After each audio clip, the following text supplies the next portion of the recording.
still hear it? Are we shooting? No. Oh, we're rolling? Cool. You guys are good? We're good? I'm good? You guys are good? You good? You good? Everybody good? Here we go. What am I on? We're episode 23. Okay, cool. Hey everybody, what's going on? My name is Arman Vakili, and this is episode 23, the Michael Jordan episode of Hashtag Everything Money, the show where we talk about everything that has to do with money. And so today's episode is actually, we're kind of gonna go back to the basics a little bit. The last few episodes were pretty advanced stuff, like we did talk about a lot of crazy details. And this is actually a question that was brought up by somebody that watches us live on Periscope as we shoot these episodes. And it was something in regards to their lending portfolio or their lending profile or their credit. I'm just messing up with all my words. Or their credit profile. And essentially, it's a question that a lot of people have when they're trying to go borrow money or get some kind of a credit product, whether it's a credit card, line of credit, personal loan, business loan, home equity line of credit, mortgage, auto finance, anything. And so there are certain things that financial institutions typically look at when they're trying to qualify you for a loan. Now let me backtrack a little bit. Prior to 2007, 2008, there was something called a stated income loan, meaning that you walk into my bank, and so this was actually happening when I was still in banking, because I left banking in early 2007, right before that crash, okay? So you walk into the bank, actually what am I saying? I left right after the crash, and it was, I saw that like the drastic difference between what the qualification methods were for people who were trying to get a loan, right? And so prior to the crash in 2007, you walk into the bank and you say, hey, my name is Joe Schmo and I make $500,000 a year and I want a loan for $2 million. And so we say, hey, you're probably right. And so what we're gonna do is we're just gonna take it based on what you're stating, right? That's what a stated income means. There was no verification, there was no looking at people's W-2s, there was no looking at people's 1099s, there was no looking at people's tax records, bank statements, none of that stuff. The guy says he's making $500,000, he must be telling the truth, so let's give him a loan for $2 million. Now this was agreed on both sides because the client, the customer, saw some infomercial on TV saying, hey, this is what I'm doing in real estate and I'm making billions of dollars, borrowing money from the bank and doing this without any money out of my own pocket, blah, blah, blah, blah, blah. And so then at that point, everybody said, hey, I'm gonna go do this, right? I'm gonna go get these free loans pretty much from the bank and I'm gonna use it to buy a property and then I'm gonna flip the property and overnight I'll become a millionaire, right? So all these infomercials were going out and people by the thousands were going into banks and borrowing money that they could not afford to pay back. And it was all based on this whole idea of, hey, we're gonna get it, we're gonna buy the house and we're gonna flip it. We're gonna get it, we're gonna buy the house and we're gonna flip it. Now the issue with this is when everybody starts doing it and everybody starts borrowing money and everybody starts buying these houses and then relisting them back on the market, the problem is there's nobody else to buy these houses because everybody went and borrowed money to actually go ahead and buy the house. And so everybody's working with borrowed money. There's nobody that actually has cash or money to actually buy these houses that have been marked up. And so eventually it got to the point that the guy who only makes $50,000, he doesn't make $500,000 because he was bullshitting. And so the guy who lied on his income statement saying that I make this much money now is left with payments on a $2 million loan. And you can't make those payments with a $50,000 salary or $50,000 income. And so what happens? Bank after bank after bank after bank. Foreclosures, bankruptcies, foreclosures, bankruptcies. And 2007 happened. One of the most epic crashes of the last century happened less than 10 years ago because there was stated income loans, right? And so just let me pause right here so I can address the question right here. I'm not talking about the housing bubble. The housing bubble has something to do with what I'm talking about, but I'm mainly talking about what banks and financial institutions are considering right now when they consider your lending portfolio and your credit portfolio and whether or not they want to lend you money, right? So prior to 2007, it was all based on stated income. They didn't look into anything right now.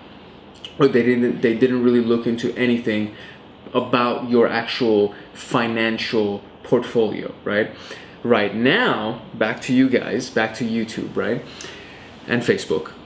Right now, what's happening is that it's kind of the extreme polar opposite of what was happening prior to 2007. Right now, your credit score needs to be in shape, your debt to income ratio needs to be in shape, you need to have liquid assets in place. You basically need to be somebody that doesn't need the loan. And so if you are somebody that doesn't need the loan, most likely you're gonna end up getting the loan. And that's what banks are looking at right now. And so let's talk a little bit about all of these different things. So your credit score is pretty simple. Everybody knows what their credit score is. You may not know what your actual number is, but you know what a credit score is.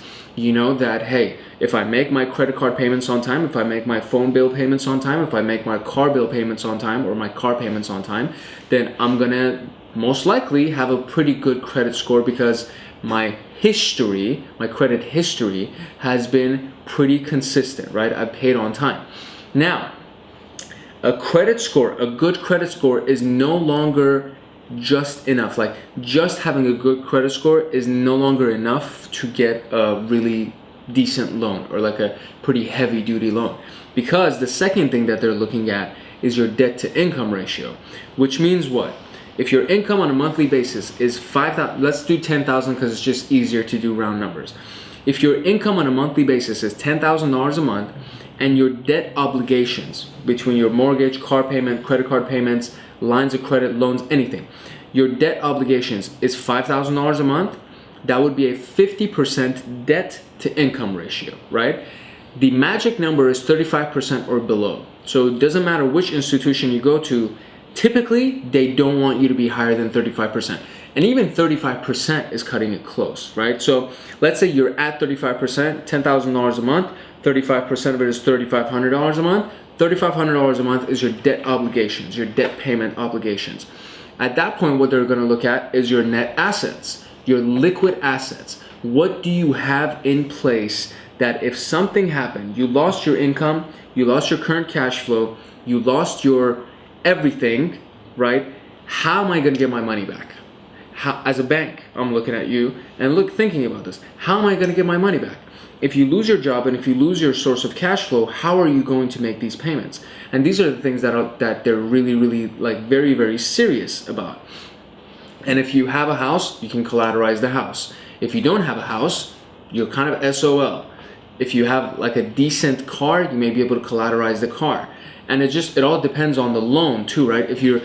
And depends on the size of the loan, the interest rate of the loan. There are so many things that come into play. There are so many variables that come into play. But there are these standard guidelines that they're going to look at. Does not matter what you apply for. The credit score is the least of your worries. They want to know how much money you have actually saved up. They want to know what your debt to income ratio is. And they want to know how qualified of a borrower are you?